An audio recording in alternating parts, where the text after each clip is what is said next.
Okay, nakikita niyo po ba po ito? Ito po ang...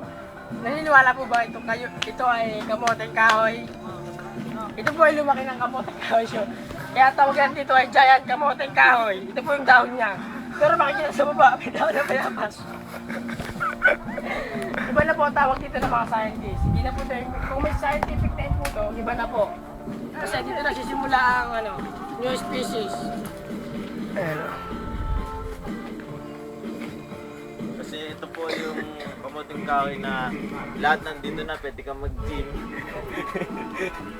Alam mo, hindi kamuting kahoy, ano? Pag ginulay mo po, sira ang tiyan mo kasi magulang na.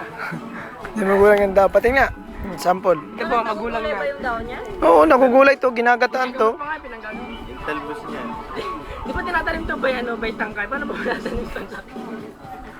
May puno na yan. Ito po ang bunga. Pag hinukay niyo po ang ugat, parang wala nang sustansya. Sabi. Kinain na ng lupa. Ito po, yung bagong lumalaki pa lang. Ito kahoy yan. Laki po ng kamoteng kahoy. Sumo dun.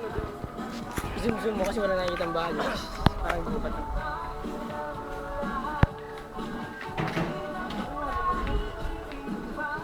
Laki. Ito po ang pinakamalaki. Lalamig. Yan. Ito po ang gayla. Wala pong nasa sa YouTube yung malaking giant. Kamoteng kahoy. Oh. Sabi po natin ay tanghalian na, baka may pang breakfast pa.